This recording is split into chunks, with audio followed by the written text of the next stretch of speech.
بسم الله الرحمن الرحيم. السلام عليكم ورحمة الله وبركاته. ازيكم يا حبايبي؟ عاملين ايه؟ يا رب دايما دايما تكونوا بخير وفي اتم صحة وفي اسعد حال ان شاء الله.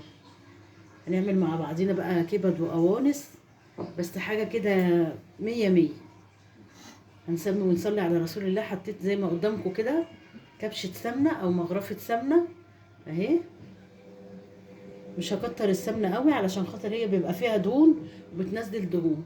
بس اهم من كل ده بقى ان احنا نعمل البصل والسمن والفلفل والحاجات دي كلها.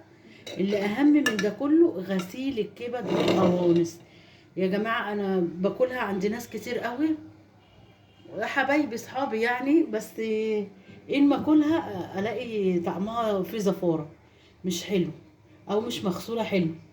فهقول لكم بقى ونفسي بتقرف منها يعني. ادي يا حبايبي انا كده غسلت الكبد بتاعتي والقوانص وخليتها زي الفل. حتى القلب لازم افتحه، بصوا لازم افتحه كده. معرفش اعمله مقفول لان بيبقى فيه كتلة دم كده معقدة فيه، وما ينفعش يتاكل وهو مقفول كده. لازم افتحه. وسيبي مقص بسكينة براحتك، افتحيه زي ما تفتحيه، بس المهم يتفتح ويتغسل كده. وانتوا شايفين انا حاطه فوق الوش ايه؟ عامله يجي 3 4 ليمونات عليها. بعد ما غسلتها رحت نقعها في ميه وخل وليمون، وحطيت عليهم شويه قرفه علشان تضيع ريحه الزفاره خالص. تشميها بقى ريحتها في منتهى الجمال اهو. بسم الله ما شاء الله. مش هتلاقي فيها ريحه الزفاره دي، لان ناس كتير قوي قالت ان انا بعملها وبتبقى زفره وريحتها برضو زفره. انا نفسي دقتها عند ناس برضو مش ما عجبتنيش عشان ريحتها. المهم دلوقتي انا معايا حطيت مغرفه سمن زي ما انتم شفتوا، ووريتكم طريقه غسيلها حلوه زي الفل اهي. نقرب بقى كده للسمنه. نعلي النار بتاعتنا. معايا كده كيلو بصل اهو.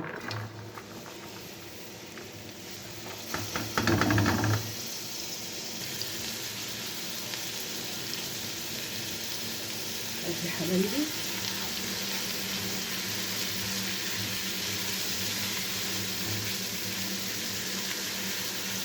لازم البصل الكتير ده بقى بيبقى طعمها خرافه، بيبقى حاجه كده مش قادره اقول لكم طعمها كده حاجه مميزه.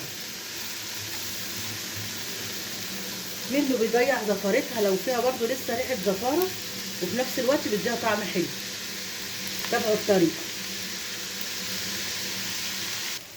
ادي يا حبايبي اديتنا كده اللون الذهبي اهو، الذهب الفاتح كده، ودبلت البصله بتاعتنا خالص اهي.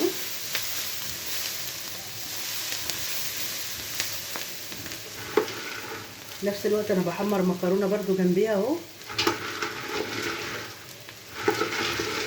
ومشي جنبها مكرونه ومشي جنبها رز، اللي يريحك بقى اعمليه. طبعا المكرونه المحمره لازم يبقى ايدي فيها ايه تقليبه على طول عشان ما تتشعوطش وتبقى لون ولون.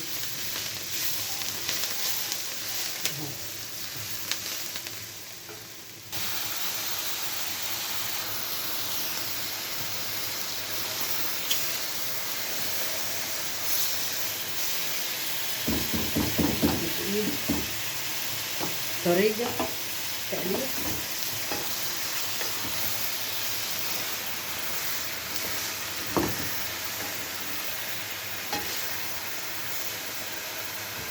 ده بشوح فيها بقى كده لغايه ما لونها يغير. حط بقى التوابل بتاعتنا الحلوه دي، معلقه بهارات اهي،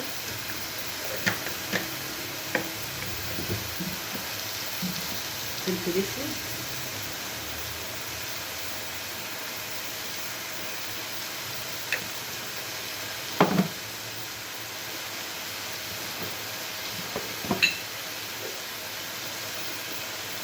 معلقه كركم، نديلها برضو ريحه حلوه قوي.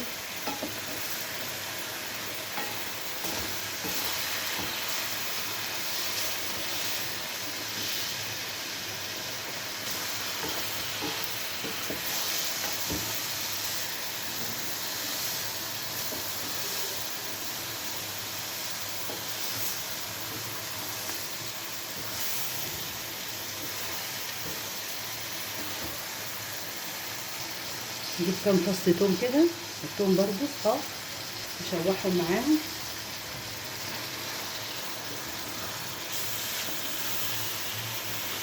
الله يا جماعة، ريحتها بسم الله ما شاء الله. اللهم صل على النبي، اللهم صل على النبي.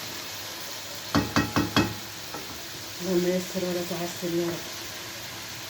اللهم يسر لنا كل أمر عسير بحق لا إله إلا الله، ويصلح حالنا وحال العباد والبلاد يا رب، ويفك كرب وهم إخواننا الفلسطينيين بحق لا إله إلا الله يا رب. فرج كربهم وهمهم ويرفع عنهم الغمة. اللهم آمين يا رب العالمين.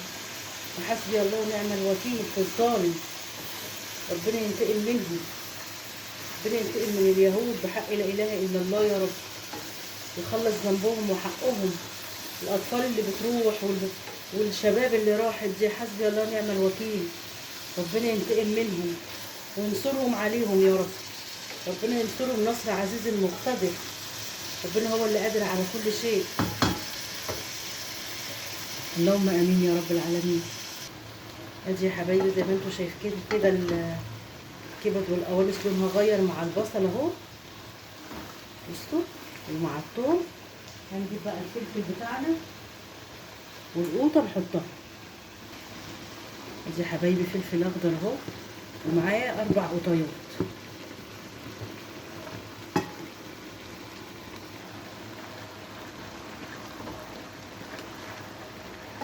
ده كده حوالي نص او بالظبط نص كيلو فلفل رومي، وحتى كام قرن كده من الحراقين.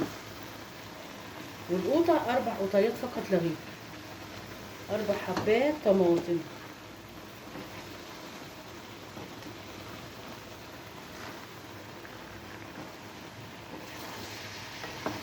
كل الحاجات دي بقى يا جماعه تاكلوا الكبد والقوانص دي طعم تاني وحاجه تانيه.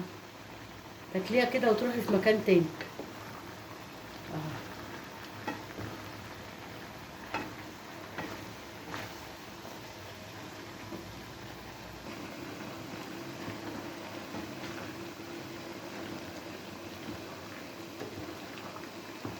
انا بحمر دلوقتي المكرونه اهي. احط لها كام فص توم وهي بتتحمر كده، بس بعد ما ادتني اللون الذهبي اهو. مش من اول ما احط المكرونه احط التوم، عشان انتوا عارفين ان التوم ما بياخدش وقت في التحمير.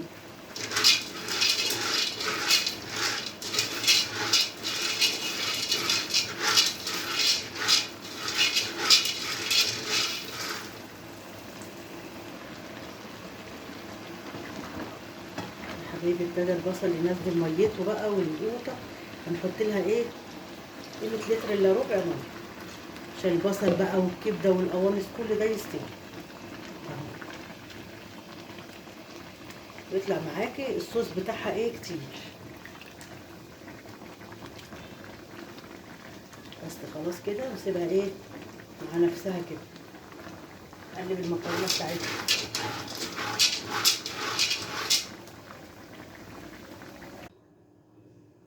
ادي يا حبايبي عملنا احلى كبد واحلى قوانص.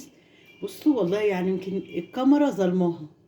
بصوا ما شاء الله شكلها جميل ازاي وبتشهي، يفتح النفس ازاي. بصوا ما شاء الله، صحة وهنا يا رب للي ياكل. واحلى لايك من ايديكم لاختكم ام يوسف، وربنا يحسن ما بين ايديكم ان شاء الله.